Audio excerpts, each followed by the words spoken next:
Hey guys, this is Jose, also known as Josena Juan. Hi guys, it's Melissa. So we have, of course, a crime today. But before we get to that, let's kind of a little bit catch up because we really haven't. Yeah. We really haven't hung out. Busy, right? Yeah, we're both been busy, little busy bees. So I went to Chona. I think Chona E's party was this weekend, that's right. That's right. So I went to Chona's. Well, not Chona E's, but her brother. And she's actually a stand-up comedian. And for people that don't know, she's the first one that got me into stand-up. And I was, well, thrust upon it almost. Like she was like, you got this, you got this. Yeah. And so, manito. Manito, I got this, manito, every time. And so she's agreed, and I finally went up there on stage, and I got the nerves out of the way, and knocked it out. Yeah. Man, you did so good. I mean, you've done so good since then, but that first one, man, was one of my favorite ones too. I feel like because I let my nerves just get the best of me in the sense of, like, I used it to my advantage and went with it. So now we have I have a show September 14th in McAllen, RGV. You can get your tickets on the links in my bio. Or it's September 15th, and I'm so sorry. Or November 15th, 16th in Corpitos, which is Corpus Christi. We're doing a stand-up show, Chona E. Anyway, just wanted to share that. And you? I know that was such a long weekend. I know. Sorry. So I celebrated my other bestie's birthday, and we went to this thing called Bingo Loco. And the best way I can describe it, because everybody was asking, like, what is that? Yeah. So the best way I can describe it is, obviously it's bingo. Okay. Meets karaoke. Okay. Meets random dancing. Okay. I'm already in it. I'm like, why did you invite me? Meets mini rave. Oh, okay. Okay, that's weird. It was a blast. So what happens is you start off the bingo, right? And in between, like, I don't know how many minutes into, like, each game, he'll whoever the host is will stop, and he'll say like a one-liner that will lead into the song. And for example, it was Sweet Caroline. Oh, this little stuffed animal is Sweet Caroline, and then it'll go into the song. Oh, and then okay, you start the random dancing, the little raid, the lights, and all of that. So And where was this? this was it used where Spaghetti Warehouse used to be, right across the street. Close by. I forgot the center. Never mind. Yes. But yeah, so it was. I've never been to that location at all, so I was kind of lost. But so much fun. It sounds like fun. It was so a one-day much fun. event? It was one night. They have one more show that comes up later on, but they travel all around the world. I'm assuming it's not the same from looking at what they have on their social media on Insta. It's not the same host, so I guess every host like is in certain cities. Okay. But yeah, they have another one coming up. But that's cute. I like that. So much fun. That's kind of what I did this weekend because, oh my God, the next day I was like, I gotta recover.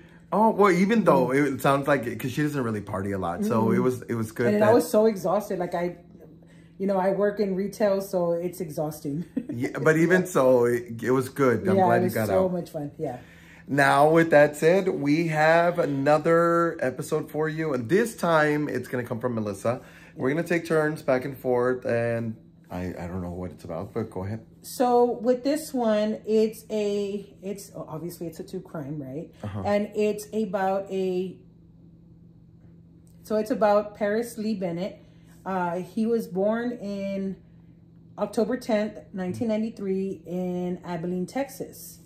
So Paris has been, I'm assuming he's had tests done, and he has an IQ of 141.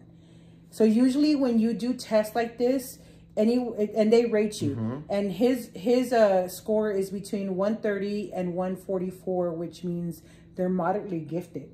So he's pretty smart. No, I think there's only one more level up, right? There's three. There's three more? Well, when I searched, there was three, because it's like you're really smart and intelligent. Like, what's his name? ¿Cómo se llama?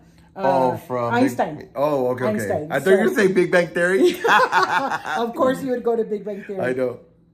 But as a child, at the age of 3, he was artistic. He was smart. He was creative. He had all kinds of drawings. They would show his drawings, and they would really be in detail for being such a young age. Okay. So he was really high scored, and it kept coming out. It kept coming up in a lot of the stuff that I was researching. So I was really intrigued by that. Paris was an older brother to his sister Ella. Ella was 4 years old. Okay. When his mother first became pregnant, he really wasn't excited. He really wasn't like, I don't want to be an older brother. I don't want no siblings. But as time went on, he got excited. She was born, and he was like, oh my God, she's such a beautiful thing. And most kids are like that. Yeah. They're so used to having attention for themselves that they don't want to share it. Like, there's an age gap, I'm assuming, right? Yes, there's an age gap. I couldn't find, there's a lot of info because this case was located in the state of Texas. So it was a very small case. So I couldn't get a lot out of the case. And I'll tell you why in a minute. Okay. So Ella was, sorry, let me go back real quick.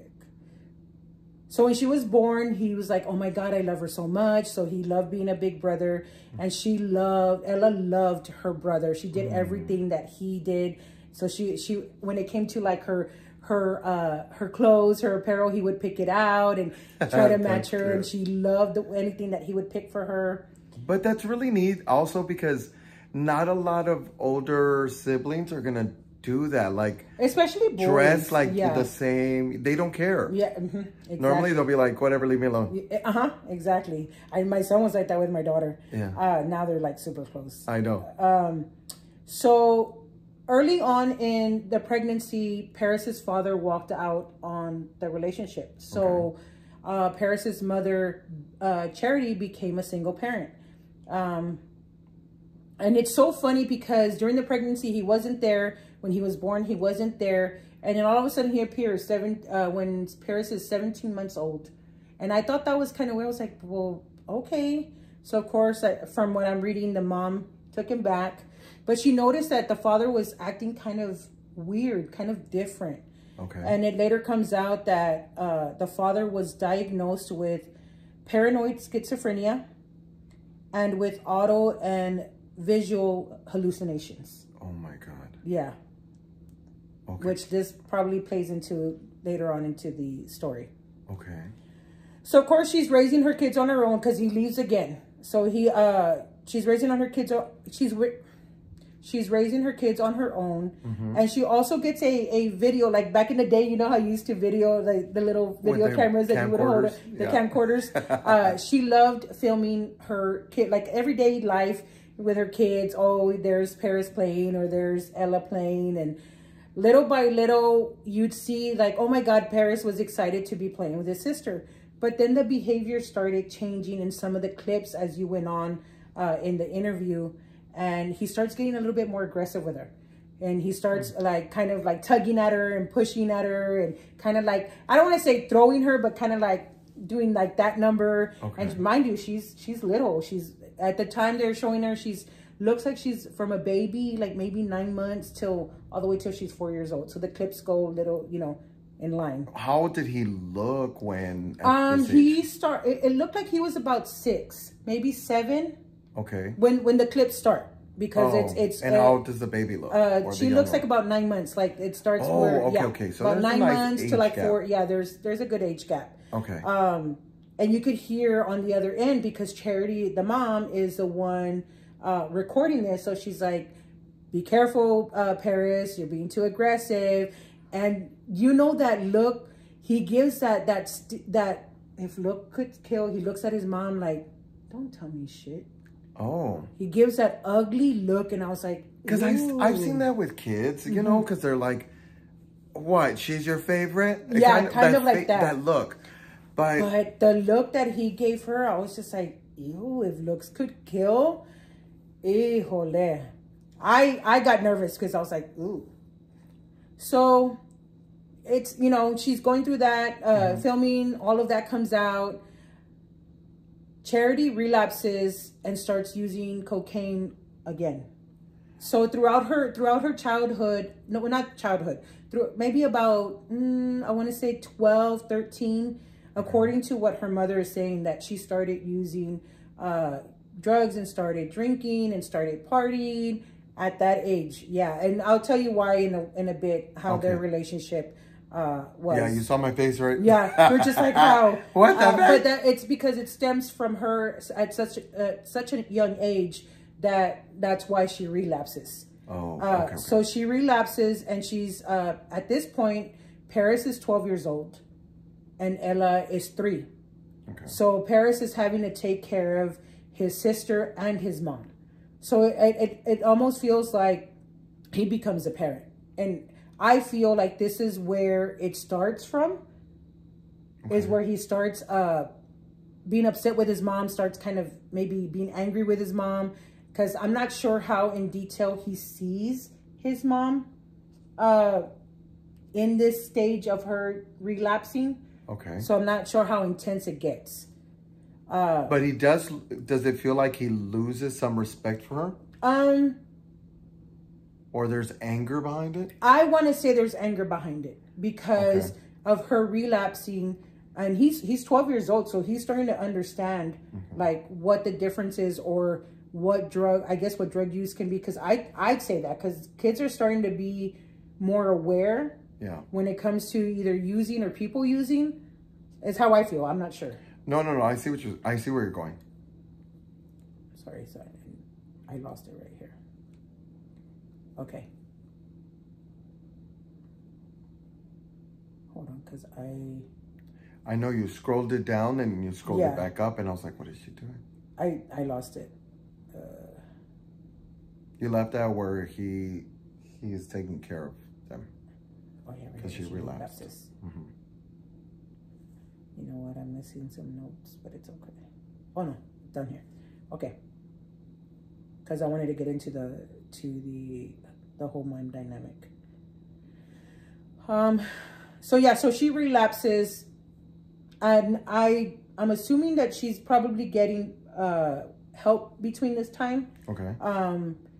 But then in November of 2006, and this comes out later in the police reports, in 2006, Paris tries to attack his mom with a knife. Wait, what? In 2006, in November. But he's like a preteen at this point, right? Yeah, I'm assuming that he is probably 12, 13. Okay. So in November 2006, he attacks his mom with a knife. And he's taken to Wichita Falls to go get psychiatric help, because they're like, something's going on. You're really starting to act different, and now you're trying to attack your mom with a knife. Okay.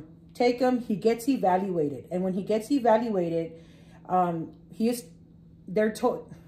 he gets evaluated, they tell his mom that he has homicidal tendencies. Homicidal tendencies. Sorry. I thought she said homo because she's looking at me. No! I said, hold on. Sorry. Homicidal tendencies. And what that means is that they'll have the tendency to want to kill somebody. Oh. So of course, there you go. And of course, when you're diagnosed like that, you should get some help. I think it's because he's so young. Yeah. To have these thoughts, like it's one thing to be angry at your mother and raise a knife. You know, it's already horrible you did that. But to have these homicidal tendencies. Homicidal. I'm so sorry, guys. These homicidal tendencies, it's another level, right? I'm sorry, go ahead. No, and so he does, the mom, of course, she feels guilty. Okay. And she doesn't let him get treated. She doesn't let him get treated, and she takes him back home. Oh. So he goes back home to Texas. So what was the point of the taking him over there? Exactly. And this is a conversation that she's having between her mom. Her mom's trying to help her out and say, hey, something's going on. Like, he tried to attack you.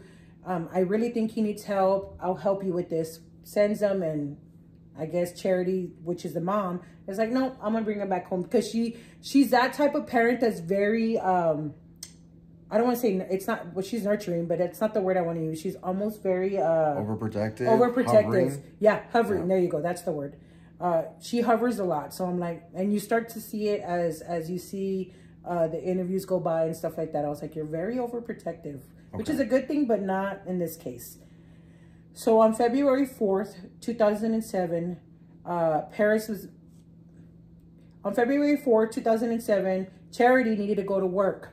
And she worked at Buffalo Wild Wings. And that day, that particular day was a Sunday. So it was Super Bowl Sunday. Okay. So she needed to get a babysitter to watch the kids because she knew that she was going to have a long night. Because she worked the night shift at that time.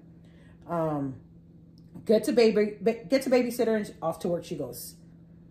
At 11:42, a 911 call is made from the Bennett home. And it's a 13-year-old Paris calling 911. Oh, 13 years old. The son. Okay. Paris. Okay, Paris. And it sounds like he's crying. And he's telling the 911 dispatcher, I think I killed someone. No, I know I killed someone. I killed my sister. And then the dispatcher's like, okay, is she breathing? Is she bleeding? What's going on? Where's she at? Can you start doing CPR? And he's trying to answer the questions, and he's like, yes, there's blood all over the bed. I stabbed her with a knife. And then the dispatcher is asked, well, where did you stab her? And he goes, lots of places. Lots of places. Oh my God. Sorry, I don't even know what to say because she's so little. She's 4 years old. Ella is 4 years old. Paris is 13. Okay, sorry, go ahead. No, it's okay. I know you gotta take it in because you don't know much about this. It's a lot. So he's going back and forth with the dispatcher. The dispatcher's like, I need you to do CPR. Can you please do it? And he's like, no, I know she's not alive. She's not breathing. And he's like, the dispatcher's like, please, Paris, I didn't mean to do it. He's like, just please try to do CPR. So you can hear him counting 1, 2, 3, so on and so forth. So he does do CPR. Okay. So then the police arrive. And they arrest Paris because obviously he said, I killed my sister. Ella was stabbed 17 times.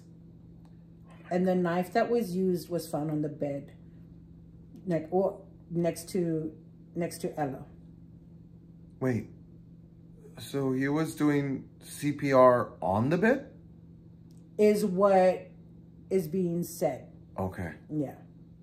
I guess because a teenager normally wouldn't know that a bed's not an appropriate place to do CPR. So I guess I'm thinking like an adult, not a teenager. Sorry. It's okay. And during the investigation, police find out that Paris convinces the babysitter to go home. That was my next question. Yeah. So I knew it was like, okay, where's it at? So he convinces the babysitter. He says like, hey, my mom, it's fine. My mom will be here soon. You can go ahead and go home early. We'll be fine. So that's how he convinces the babysitter to go home early. So in that time frame, a police officer goes to Charity's place of employment and tells her something happened to your daughter. She's been murdered. And she's like, well, where's Paris? Where's my son? We have your son in custody. And she's like, what? At that point, nothing's making sense to her because she doesn't understand. She's like, what do you mean? Well, how can it? You just told her child, her 4-year-old is dead. And now she's wondering of her other son. Yes. And all she's hearing is she wants to hear yes or no, right? Exactly. And she's just like, what? So in that time frame that they're taking her to her, I guess they're trying to figure it out because there's still an investigation going on. So they don't have all the answers. So they take her to her house. And as they're taking her and she comes up as they're taking her home, she gets out of the car. She's going up, she's going up the walkway. The walkway, there you go. Yeah. And they're pulling Ella out and she's in a body bag. And so from the time frame of the officers of arresting him, getting an ambulance there, because more likely the ambulance showed up close probably, to at the same time. Because it's in Abilene, Texas, so it's probably a small town. Oh, it's not a big city. Yeah. Oh, Abilene's not too far from here. Yeah. So I'm pretty sure everybody knew everybody. So I'm pretty sure everybody. Ambulance got there, police got there, fire trucks got there within Probably minutes. Again, this is such a small story that a lot of details weren't put out there. So I'm giving you the bare minimum. I'm sorry. Oh, well, no. You know, because he's 13, more likely you can't have all the information because he's not an adult. So more likely they're going to hold a lot of these records and they're going to keep them sealed only because he's 13 and she was only, what, 4 years old. So in the state of Texas, because when you commit a crime as a minor, everything is sealed. Oh, okay. That makes sense. Yeah. So when I was doing this, I was like, oh, I gotta find something. Like, where can I find? Yeah, it's hard when you're a minor to find anything. So she's coming up the walkway.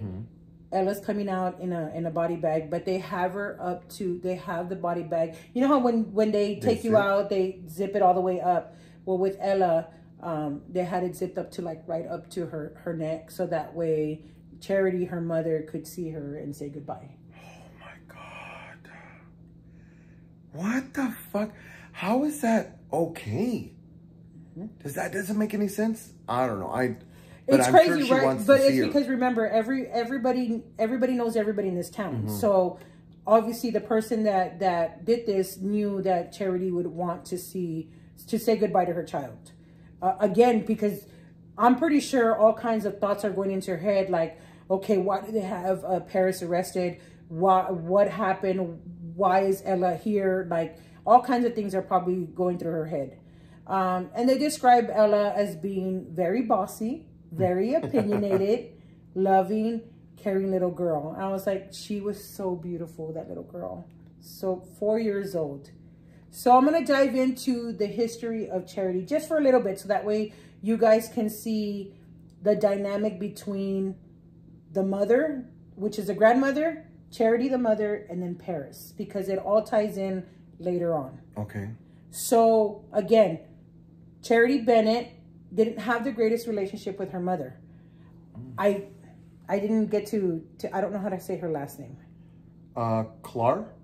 Just Claire, yeah. See, I'm going to get tongue-tied, guys. I'm sorry. I'm just going to say the grandmother. Yeah. The grandmother, she, again, was a drinker. What's her first name, at least, so you can say that? Kyla? Yeah. Kyla, she was a drinker. She used drugs. And she describes herself as having a life. And that's why Charity and her didn't get along. Because she's like, I just can't be a mother. I had a life too. I was just like, what do you...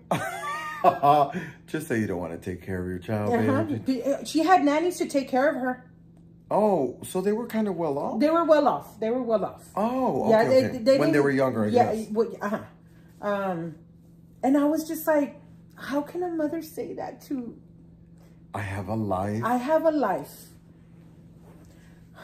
Okay, sorry, that just baffles me. No, me too, because I feel like the relationship between the same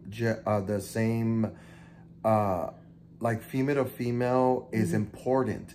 So, or at least that's what I've heard. I don't know the ins and outs of that, but I've heard that it's important for the same sex in a dynamic of mother and daughter, that's really important to have. So it sounds like it's shot to hell in the beginning of it.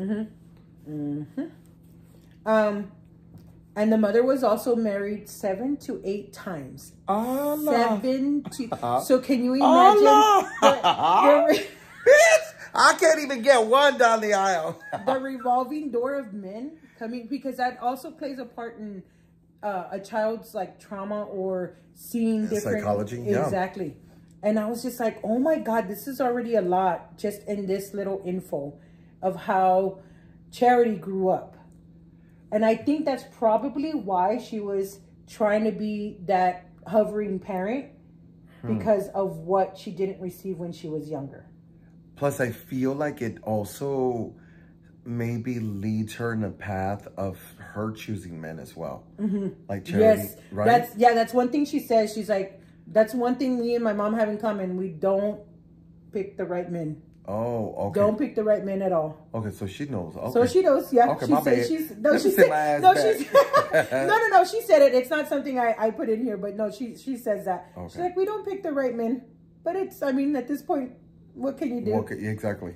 And also in 1980 in Cobb County, California, Kyla was charged with conspiracy to commit murder. The grandmother? The grandmother. La abuela? The abuela. No, the hell what the fuck?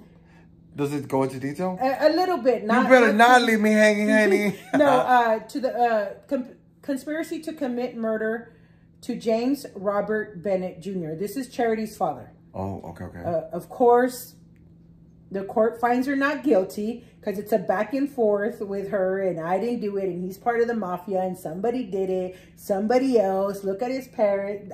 It was a whole scene with her.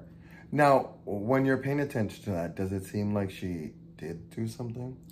I feel after... Allegedly. Allegedly, after looking at the interviews, and then Charity actually goes back as an adult to go look at the court case because she's like, something's got to give. There's It how. doesn't make sense. It doesn't make sense. I want to know what happened to my father.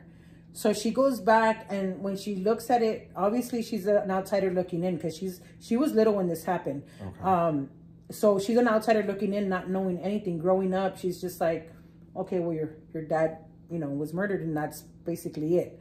So she goes back, and in her eyes, she sees all the evidence that she needed to see that she thought her mom was guilty. Oh. Mm-hmm. Now that makes sense why their relationship... It's not like she's upset with her for no reason. Mm-mm. It's because she did the research and was like, it points to you. You did, yeah. Is what they're saying. But this is where I feel like here's a little bit of Paris in his grandmother. As she's doing the interview, because she's describing Paris. She's describing how little events. The grandmother. Okay. She's describing how, okay, well, this happened and this happened. And no, I didn't do it. And she has this smug look on her face. And at one point she says, well, I don't have a jury to manipulate. And I said, and she looks at the camera. Wait, why was she saying manipulate? Because she was talking about how, we all manipulate, we're all manipulators in some way. And she describes, like Ella was a manipulator, Paris was, Charity was. I would at work. I was able to manipulate the drivers, and she goes on and on and on. But this one caught my attention because she's like, it's not like I don't have a jury to manipulate. Turns around and looks at the camera and smiles. Oh, yes, no. I did get away with it, is how I took it, allegedly. I took it that way. I'm sure anybody, I'll see this episode. She smiles. Man, and there's nothing that nobody can do because she's already been... Yeah, she's already found now not guilty. So then that's double jeopardy if you try to do it. If you try to convince a jury. A jury, yeah. So I was taken aback by that. I really was. That, it almost feels like, I'm not taking, please don't get anything incorrect. I'm not taking responsibility for Paris because I feel like he knew what he was doing. Mm-hmm. It seems a little creepy why he sent the babysitter home. Mm-hmm. So then he can be free to attack her mm-hmm. and stab her 13 times, you said? 17. Oh my God, 17 times. Not that 13 wasn't already bad. But I feel like there's some planning to this. Oh, yeah. But there has to be something as to why he almost didn't have a chance. The dad mm-hmm. having that diagnosis, and then the grandmother having also this history. Mm-hmm. It almost feels like one of those kids was gonna not do well. Because it's in the bloodline. Is how I'm seeing it. And that's what it feels like almost. Yeah. So, okay, life goes on. After this, I don't think Charity wants to stay in Abilene. So she ends up moving to San Antonio, Texas, 6 years later. And in this time frame, she's still talking to Paris. She still has contact with Paris because she's like, I'm his mom. He's all I got. I got to try to take care of him. But she also starts to be able to deal with the grief. She also starts a foundation, and the foundation is called the Ella Foundation to Prevent Violence. So she's doing that. On top of that, still dealing with Paris, still trying to take care of. He's only 13 going into the system. He's tried as a juvenile. Wait, okay, so he was found guilty? Because I feel like you jumped somewhere. Sorry, it's because he admitted it. So again, I couldn't get no details on no trial. I don't even know if there was a trial, but he was nonetheless he was found guilty. He was found guilty. Someone, a judge, a jury, someone found him guilty. Yes. Oh, okay. I'm so sorry. Yes, I did jump. Did they by any chance say the sentencing? So again, because he is a minor and committed this crime as a minor, the maximum that you could receive is 40 years. So that's what he received. 40. 40 years. That's it. Can't give him any more. Can't give him any less. Oh, that's interesting. Oh, I didn't know that. Okay. And then later on, I'll get into where he's. I don't want to say where he's at now, but the last details that we got on his case. Sorry, let me go back up right here. So she's still in contact with Paris, trying to help him out, trying to be a mom, trying to still grieve over the fact that her son murdered her 4-year-old daughter. Starts that foundation, moves to San Antonio, and in that time frame, she feels like Paris should not have been charged as a juvenile, and he should have gone to a gone to go get psychiatric help. Wait, I'm confused. Is she saying that he is guilty and needs to be held in a ward to help him out? Yes. Because when his transition, like the transition would assist him? I don't know if for me, the way I took it as she would want him to stay in this psychiatric, help me out. Psychiatric ward. Yeah, exactly. Wait, so to serve time there is how I took it. Instead of in prison. Well, I don't make any sense. Exactly. Because they're just going to give you medication. That's it. Exactly. But she feels, if she's involved enough, like she has been, maybe then he can get help and get the right type of help versus going into the system and nobody caring about, because now he's a number. Yeah, pretty much. Is how she sees it. Wouldn't it be the same thing in an award? That's what I think. Okay, that's interesting.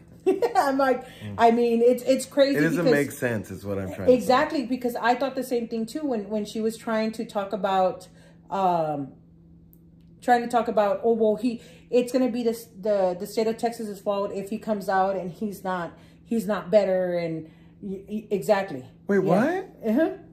Well, hold on, bitch. Now you bitch, her bitch. No, I know, because again, these are little things that she's saying in the interviews, and I'm just like, wait, you mean to tell me she's saying that the state is responsible for his behavior? When he comes out, if he's not feeling better. Like, this is supposed to magically go away? Are they forcing him to take medication?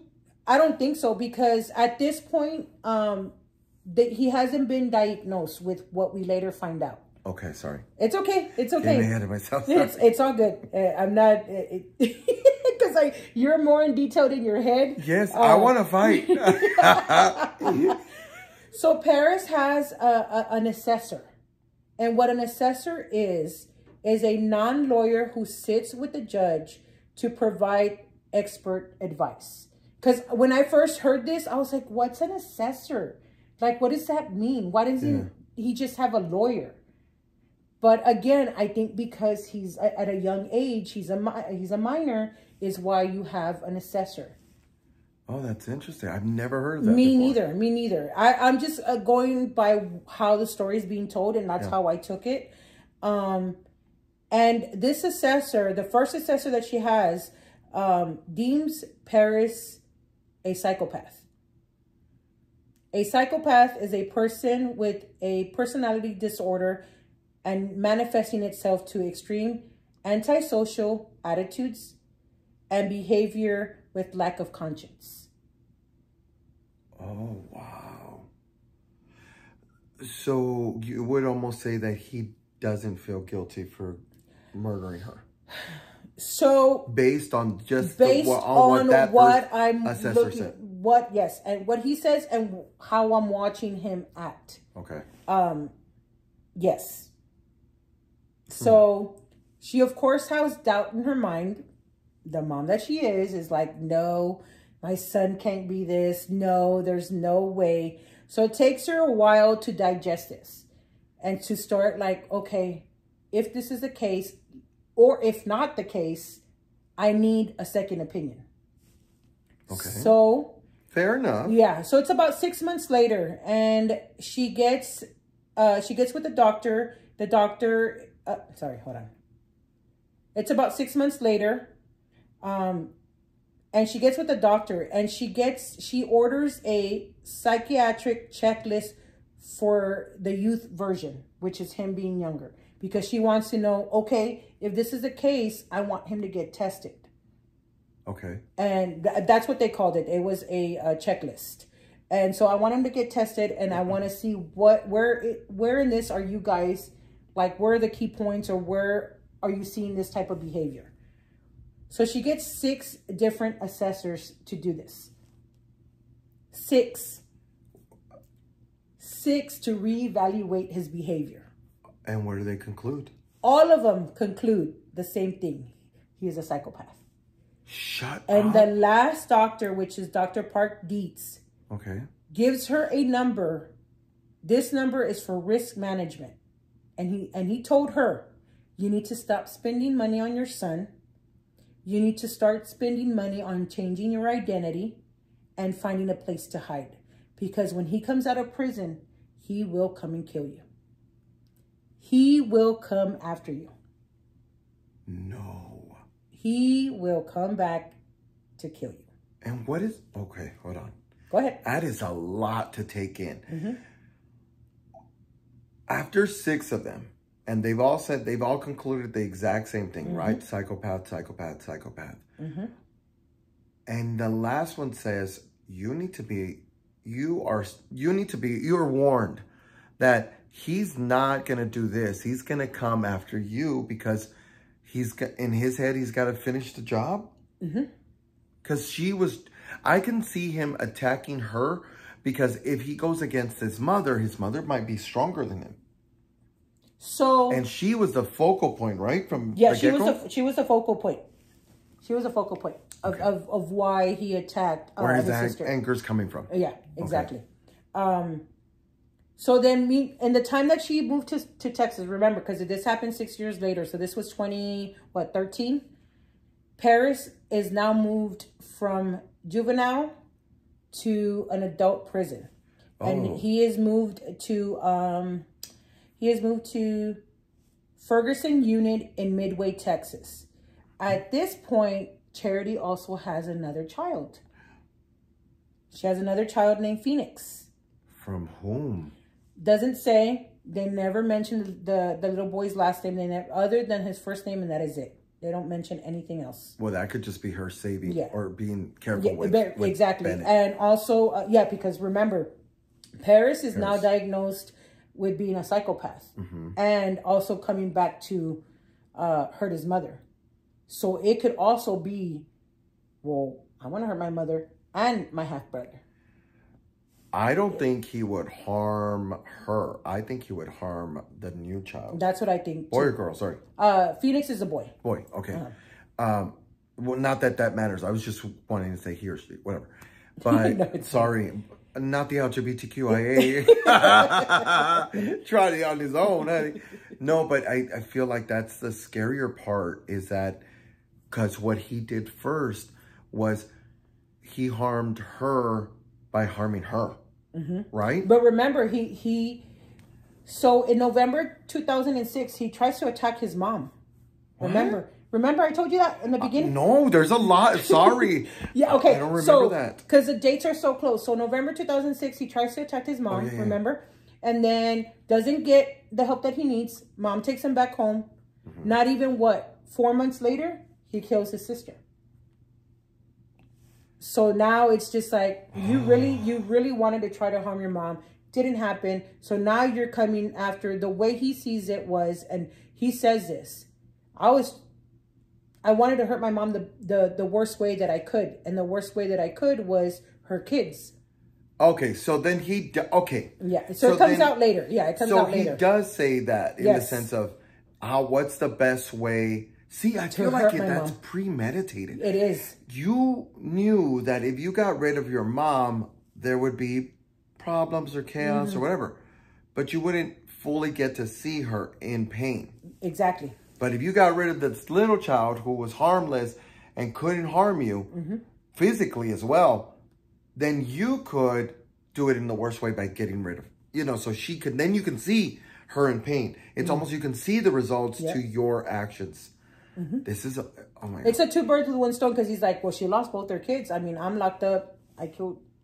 Because I killed my sister, so she doesn't get the luxury of being a mom. What does the mom say to all this? The grandmother. No, the mom. Charity? To him saying that this is why he hurt Ella. She's upset, but again, I'm also Paris's mom. I got to take care of him. I mean, this is hard. I don't know what it is to be a parent, but from your perspective, what do you take from that? For me, that's, I get him being a juvenile and nobody helping him. I get that, because I've had family that's been incarcerated.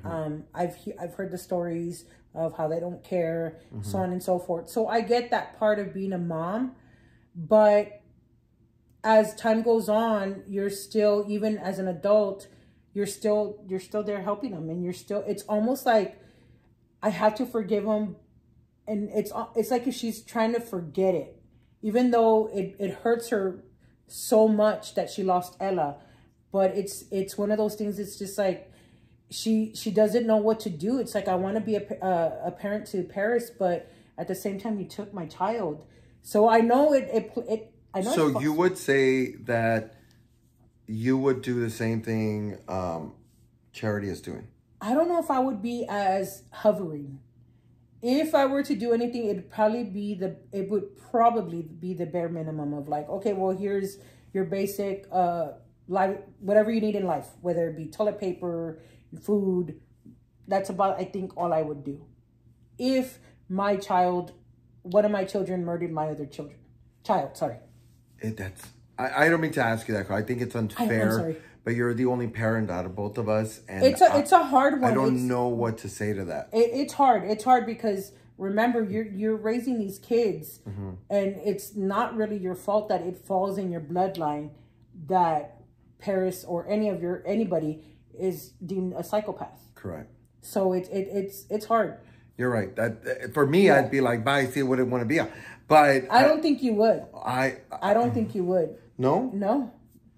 A child is different. It's a different type of love. So it would be hard to say bye. Oof. Yeah. I don't think you would, but sorry. That's here nor there right now. Yeah, exactly, but still. So in this interview, because they're obviously, like I said, they interview the grandmother, the mother, and Paris. And in this is the part that got me in, because he does 2 interviews in his lifetime so far. And in the first one, it's in 2013. Okay. So he's just becoming an adult because he gets transferred to the Ferguson unit. And he can't do any interviews as a minor. So this is why it's being done now. Okay. And he talks about how he never got to experience getting a driver's license, driving his first car, going to prom. Going to prom, he didn't even get to go to high school. Never having a steady girlfriend. Going to parties. Sorry, but you can see my frustration as she built this up. Getting drunk, missing his family. He feels guilty and remorseful for what he did to tear up his family. And in my mind, I was like, and Ella? What about Ella? You took that away from her. She was 4. She didn't even get to think of doing any of these things. All she was excited to do was play with you, get dressed by you, hang out with you. She didn't get to you unconditionally. Exactly. And I was like, but you took this from her too. And we're supposed to have empathy towards you. You took those privileges away from yourself. It almost feels like he also is disassociating in some way. I don't know. That's part of it. Yeah. I don't know if it's because he's a psychopath. The disassociation has already naturally done that, or is it something he's doing as an adult? I think it probably started when he started feeling this type of way towards his mom. Well, you don't love me, and I'm doing everything wrong, and Ella is the perfect child. So it probably started stemming from then. Okay. It's how I feel, because again, looking at these interviews, you kind of try to piece a lot of this stuff together. Hold on. Let me see. So in this, Charity gives her 2 cents about why she feels that Paris murdering Ella was just for all her, to have him all to herself. Wait, am I saying that right? To have his mom, all to himself. Yeah. To have his mom all to himself is how he saw it. Have her all to himself. Yeah, I'm sorry. It's a tongue-tied twister right there. You got me too. And now she's scared that Paris might hurt Phoenix. Mm-hmm. And you should be. Because if he hurt Ella, he could probably hurt Phoenix. But again, you're keeping this contact with your son. Still acting as if you have... Because again, he's an adult. Acting as if you have to hover over and try to...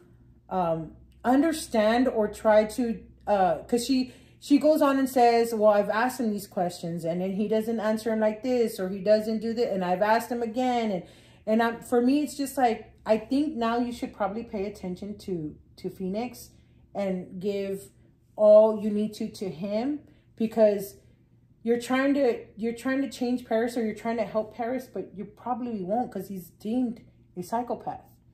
It's not like that goes away. It doesn't go away. And I think in her mind, she thought that. Because in his youth, it's different from an adult. Mm-hmm. But now as an adult, it's the same results, right? Mm-hmm. It's the same results. And in this interview, she goes back because she does a lot of like reflecting and a lot of like, well, if Ella this and Ella that, or I have like, I painted the house purple because it was her favorite color and I was supposed to paint it before she passed away. She goes back and she listens to the dispatcher, the 911 phone call that was made. She goes back and listens to it. She can listen to that? Yeah, I guess so. I guess you can. I guess that No, I'm saying I wouldn't want to listen to that. So yeah, she listens to it. She has it saved on like this little hard drive. And in that, she looks, she's being interviewed, right? So she's being filmed. And she looks back at the camera and she's like, Paris is not crying here. I've heard him cry. This is not him crying. From that 911 call? From that 911 call. Because you had said he was crying. Mm-hmm. And I was like, oh, he's remorseful somehow. Exactly.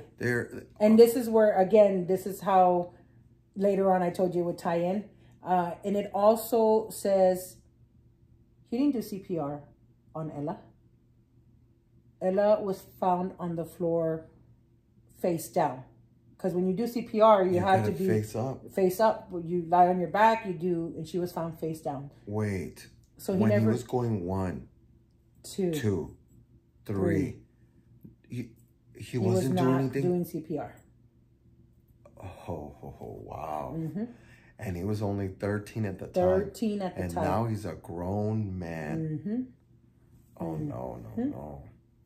So at this point, Charity's going back and forth with Paris, her mom. And it starts to where she starts to feel lonely.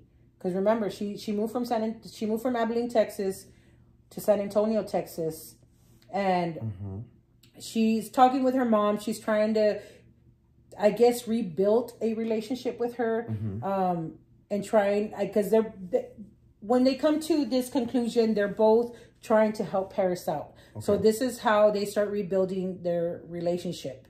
And they start talking, and she's just like, you know what, I'm going to give my mom a chance. You know, she's the only other one that can understand what I'm going through. We both love Paris, so on and so forth. So, and my grandmother and my son are murderers. To each his own. But does that make fucking sense? It doesn't make any sense to me. That's she went from taking care of her son who murdered her child, yes, and then is going with her mother, yes, who also murdered her father. Mm-hmm. God.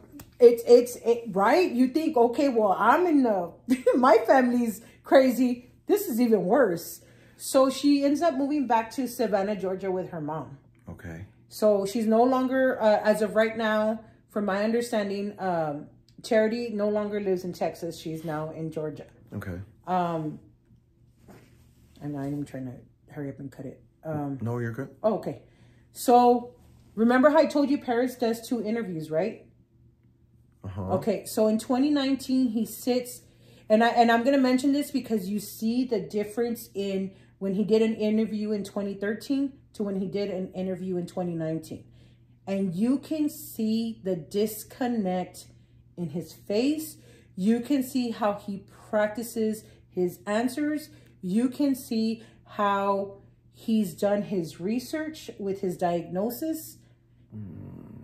So you can see the shift in him, and you can see the shift in Charity.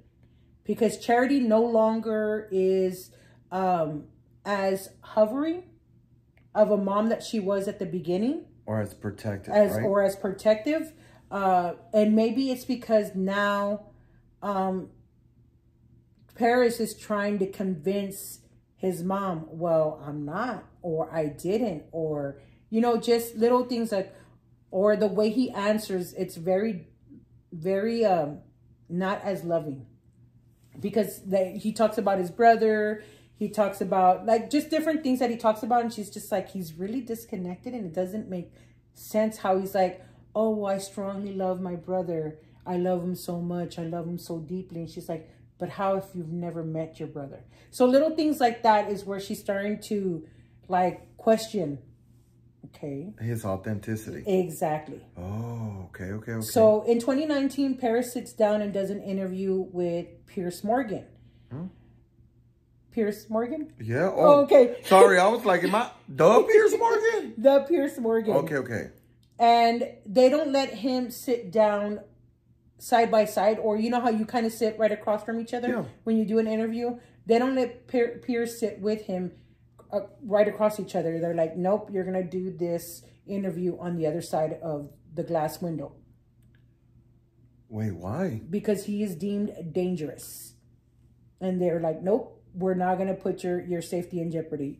You're going to sit behind that glass. So, of course, you know, you have to abide by the rules. So that tells me that he's not... Is he well behaved in prison? I mean, according to...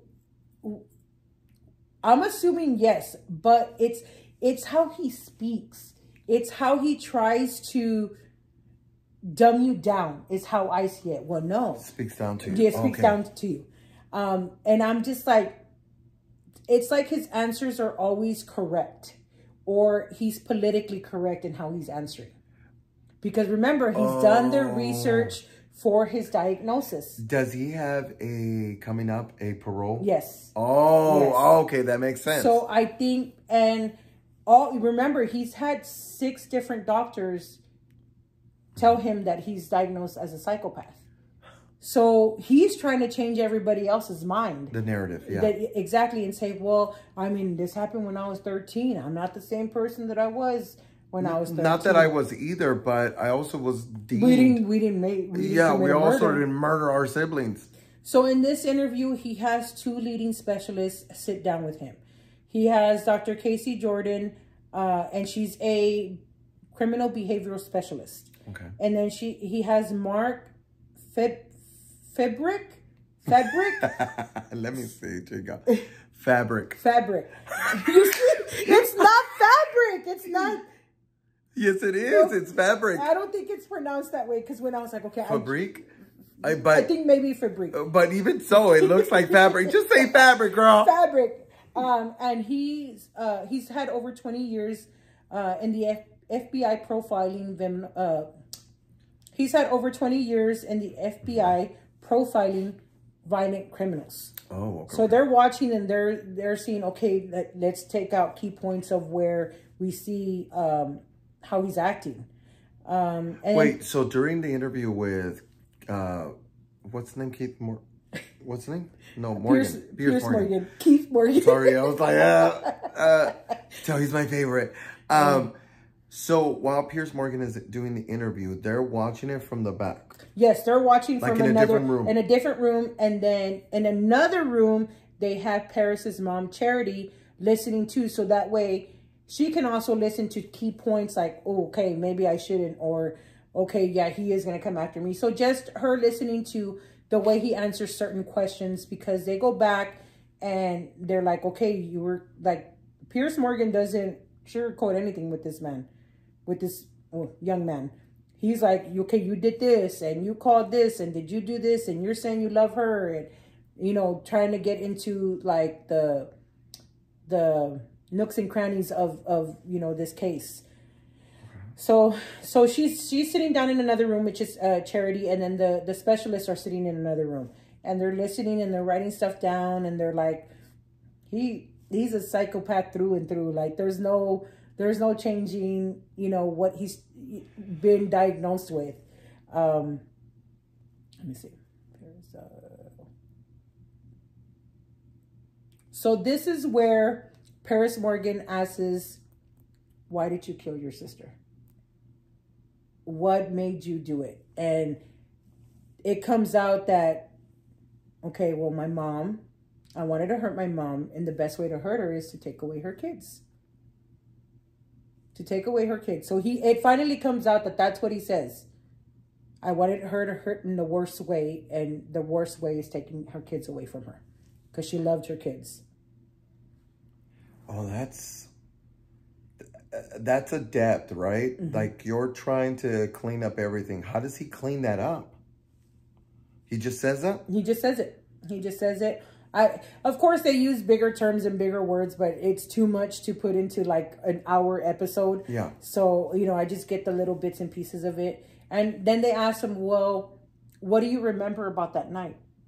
How did you get to where you got to?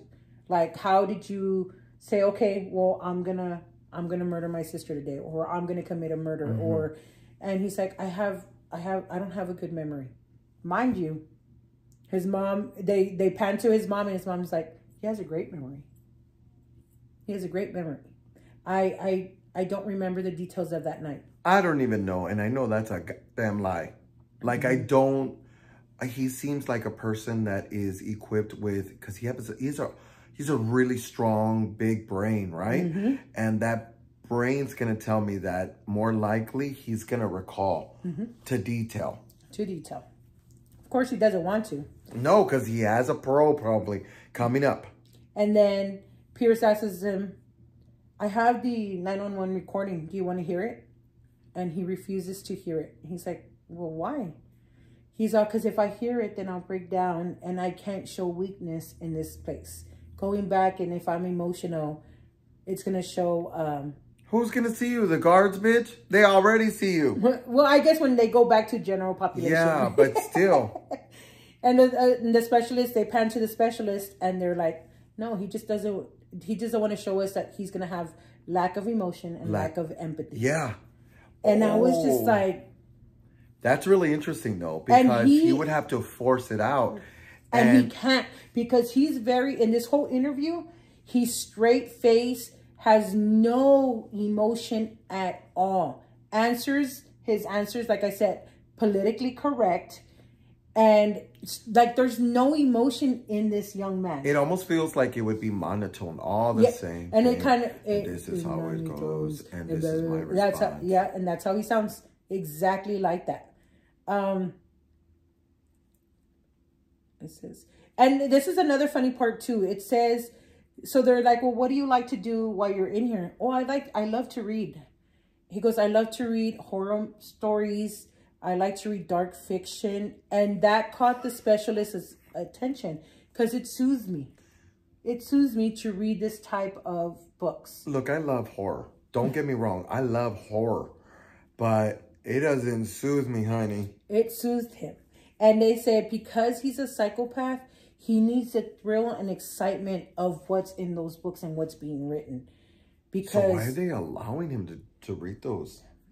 He's an adult. He can read. Yeah, you're right. You know, he can read whatever he wants. They can't stop him from everything. They can't stop him because him being locked up, he's not getting what he needs out of being a psychopath. Because you know, you have to kill in order to get excited. Blah blah blah, so on and so forth.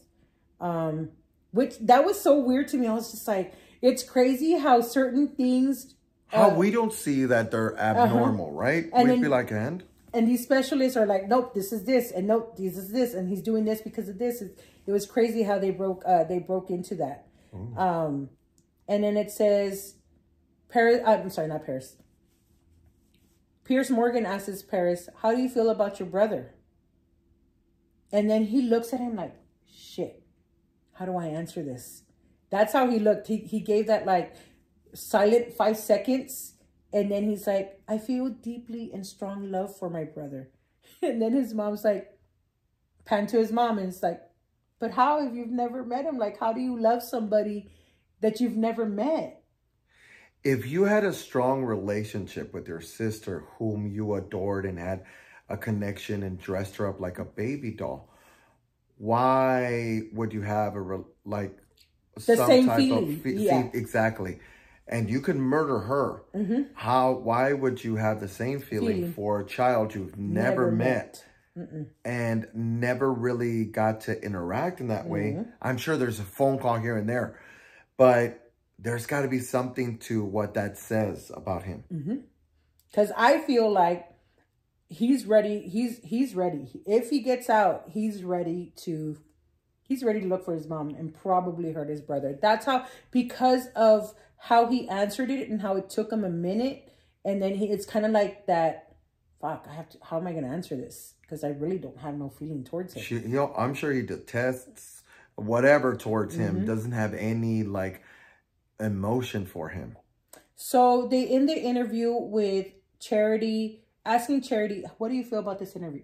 How do you feel, about Paris saying what he said? She goes, if I have to, if he gets out, I'm going to have to walk away from Paris, live far, far away where he can't find me. So she's finally made the decision after what, 20 years? 20 years she's made the decision to say, I'm going to have to walk away. I'm going to have to be a mother to Phoenix first before I am to Paris. But at what point does she say, I'm done? At what point does she walk away and say, I can't hold on to you anymore? When is he released? So, as of right now, Paris is up for parole in 2027 at the age of 33 years old. If denied, in the way I'm thinking, if denied, he will serve the rest of his sentence, which is only 40 years. That's the maximum you can give to a minor. And he will be out in the year 2047 at the age of 53. I hope so. But a 53-year-old could still harm somebody, honey. He will still come out. No denying that. It's just a matter if he's going to get out in 2027 or if he's going to get out in 2047. Oh my God. This is where I think Paris's Charity will make the decision as far as like, you're coming out, I'm gone. You don't come out, I can still try to help you. Oh my God. It's how I took it. This is a lot.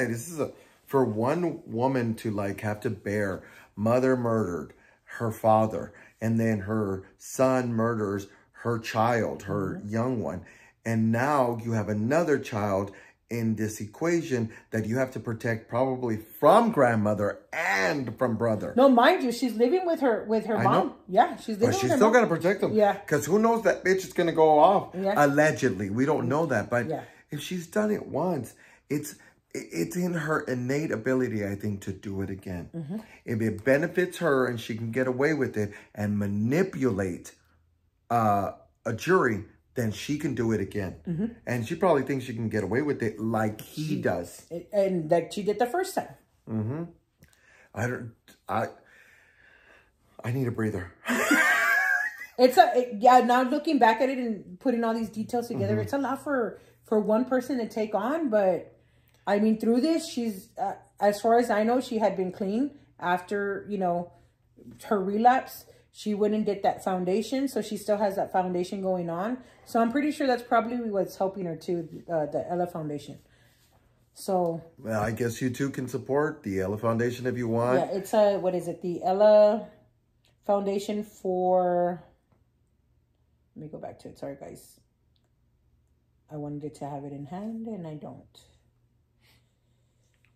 But even so, I think it's one of these situations. I think you did a fantastic job. Thank you. It's the Ella Foundation to Prevent Violence. But I think, so it is the Ella Foundation. Yeah. Okay. To prevent violence. Yeah. But I think it's one of those that you did a fantastic job telling the story. You had me up and down, honey. So with that said, thank you so much for taking the time to listen to the podcast. Please leave a 5-star review. Thank you for everything. Dame un besito. We got to go. Bye, guys. Bye. Oh, you did well.